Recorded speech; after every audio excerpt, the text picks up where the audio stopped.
ಏನಕ್ಕೆ ಸಹಾಯಕ್ಕೆ ಹೋಗ್ತಾ ಇದೀಯಾ? ಅಗ್ನಿಪಥ್ ನೇಮಕಾತಿಯ ಯೋಜನೆಗೆ ವ್ಯಾಪಕ ವಿರೋಧ ವ್ಯಕ್ತವಾಗ್ತಾ ಇದೆ ದೇಶಾದ್ಯಂತ.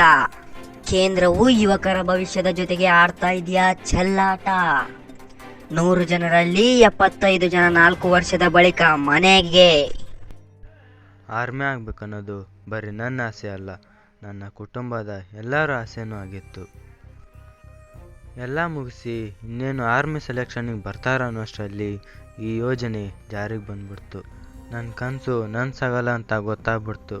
ಅದಕ್ಕೆ ಸಾಯೋಣ ಅಂತ ಡಿಸೈಡ್ ಮಾಡಿಬಿಟ್ಟೆ. ಆದರೆ ಚಿಕ್ಕವನಿದ್ದಾಗ ಆ ದೇವರಿಗೆ ಒಂದು ಮಾತು ಕೊಟ್ಟಿದ್ದೆ. ನಾನು ದೊಡ್ಡವನಾದ್ಮೇಲೆ ಸೋಲ್ಜರ್ ಆಗೇ ಆಗ್ತೀನಿ. ಸರಿ ನಡಿ ಮಾತಾಡೋಣ.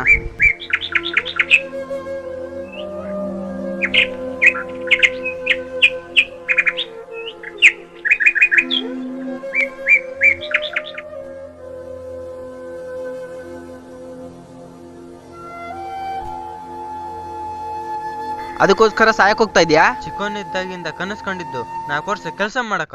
ಆ ಭಾರತಾಂಬೆಯ ಸೇವೆ ಮಾಡೋಕ್ಕೋಸ್ಕರ ಒಂದು ಅವಕಾಶ ಸಿಕ್ಕಿದೆ ಅಂದ್ರೆ ಖುಷಿ ಪಡು. ಅದನ್ನ ಬಿಟ್ಟು ಈ ಸಾಯೋದು ಅಳೋದೆಲ್ಲ ಬೇಕಾ? 4 ವರ್ಷ ಆದ್ಮೇಲೆ ಏನ್ ಮಾಡೋದು? ಸಾಯೋವರೆಗೂ ಸೈನಿಕ ಆಗಿರೋದು ನನ್ನ ಜೀವನ ದೊಡ್ಡ ಕನಸು. ಆ ಕನಸು ನಿಂದೊಬ್ಬಂದೇ ಅಲ್ಲ, ಎಷ್ಟೋ ಭಾರತಾಂಬೆಯ ಮಕ್ಕಳದು ಇದೆ. ಅಷ್ಟಕ್ಕೂ ಸರ್ಕಾರ ಈ ಯೋಜನೆ ಯಾಕೆ ಜಾರಿಗೆ ತಗೊಂಬಂತು ಗೊತ್ತಾ? ನಮ್ಮ ದೇಶದ ಸೈನಿಕರೆಲ್ಲರೂ ಯುವಕರಾಗಿರ್ಲಿ ಅಂತ, ಯುವ ಪಡೆಯ ಸೈನ್ಯ ಉತ್ಸಾಹದಲ್ಲಿರ್ಲಿ ಅಂತ. ಹೌದು, ಅಗ್ನಿಪಥ್ ಬಗ್ಗೆ ನಿನ್ಗೆ ಗೊತ್ತು? ಈ ಅಗ್ನಿಪಥ್ ಯೋಜನೆ ಜಾರಿಗೆ ಬಂದಿರೋದ್ರಿಂದಾನೇ ನಮ್ಮಣ್ಣ ಸೂಸೈಡ್ ಮಾಡ್ಕೊಂಡು ಸತ್ತೋಗ್ಬಿಟ್ಟ. ನಮ್ಮಣ್ಣಂಗೆ ಬಂದಿರೋ ಪರಿಸ್ಥಿತಿ ಆರ್ಮಿ ಆಗ್ಬೇಕು ಅನ್ಕೊಂಡಿರೋ ಯಾವ ವ್ಯಕ್ತಿಗೂ ಬರಬಾರ್ದು. ಅದಕ್ಕೆ ನಿಂಗೆ ಹೇಳ್ತಾ ಇದ್ದೀನಿ, ಸರಿ ಅನ್ಸಿದ್ರೆ ಮಾಡು, ಇಲ್ಲ ಅಂದರೆ ನಿಮ್ಮಿಷ್ಟ.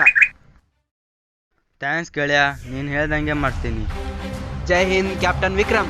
ಜೈ ಹಿಂದ್.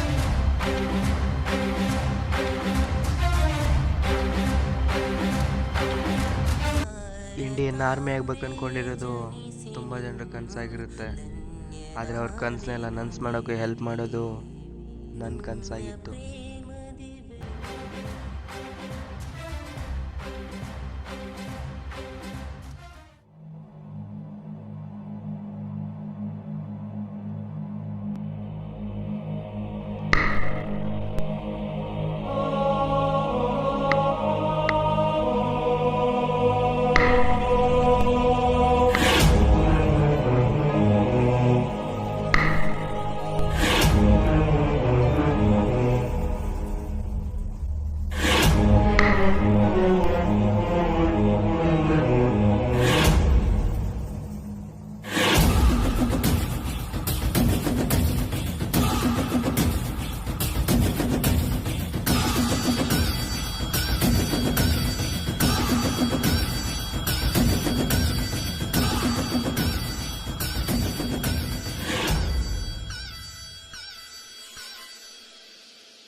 ಭಾರತಾಂಬೆಯೇ ಜನಿಸಿ ನಿನ್ನೋಳು ಧನ್ಯನಾದೆನು ದೇವಿ. ನಿನ್ನ ಪ್ರೇಮದಿ ಬೆಳೆದು ಜೀವವು ಮಾನ್ಯವಾದುದು ತಾಯಿ.